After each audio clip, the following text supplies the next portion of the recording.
dried prawn chutney.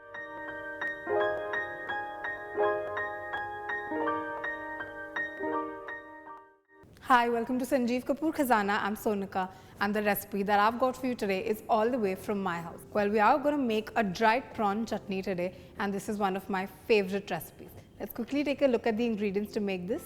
Dried prawns, fresh grated coconut, ginger, green chilies, garlic, tamarind, carom seeds or ajwain, salt, red chili powder, coconut oil. So to start off with this recipe, it's a really simple recipe and we're going to be using dried prawns in this. What you can do is how you'll get the prawns in the market is with the heads intact. Now what we make at home, we make sure we remove the heads like this and use just this portion, but it's perfectly fine to eat it like that as well. So we're using the prawns today with the heads intact, and I'm going to heat a pan, and now in this I'm going to drop in some carom seeds. Very few, we're going to add some more at the end. So a little bit of carom seeds. I'm going to throw in the garlic and I'm going to throw in the ginger. You could completely omit this step if you want. You can directly start pounding these with the help of a mortar and a pestle, but I'm just going to very lightly warm these up so it's easier for me to grind then.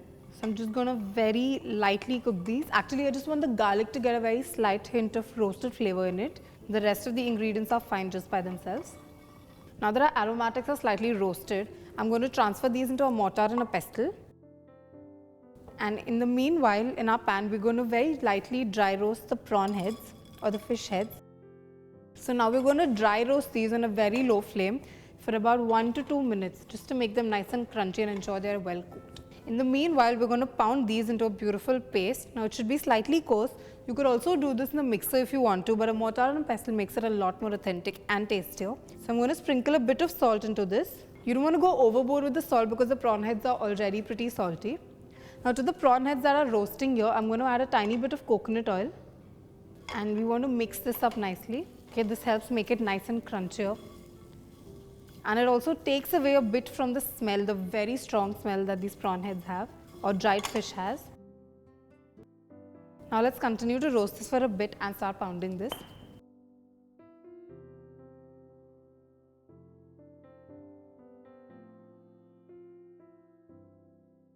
So our prawns have gone a nice brown in color, which means that they're perfectly cooked.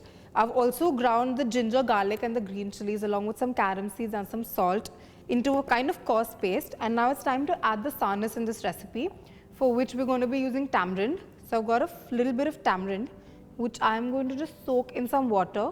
I've taken very little water here, to which I'm going to add some tamarind. Mash it with the back of a spoon a little so that I get it nice and moist.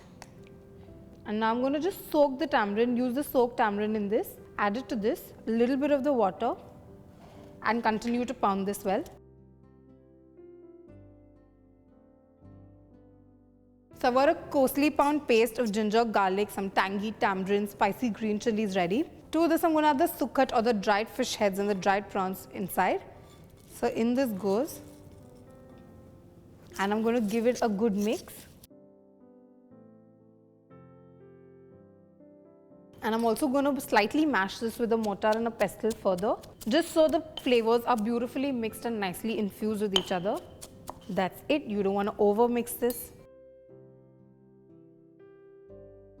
I'm just going to add a final pinch of some salt to this and some of the water that we'd saved from the tamarinds. So some of the tamarind water goes in, and I will give this a final mix.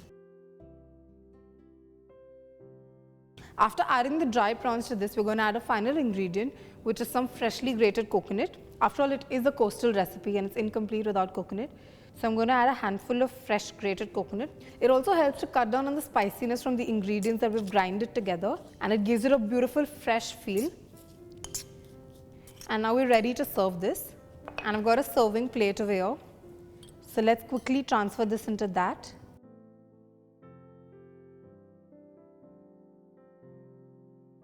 This accompaniment it is really simple to make, and I assure you the taste is fabulous. It's something that even glams up a very simple meal of curd and rice. So before we can serve this spicy, tangy chutney, let's just garnish it with some coconut. And I'm also going to garnish it with some green chili slivers. So here it is, a spicy, tangy, delicious dried prawn chutney Make sure you try this recipe because this one has the ability to glam up even really simple meals like rice and dal or dahi and chawal. So make sure you try this because it is a hit.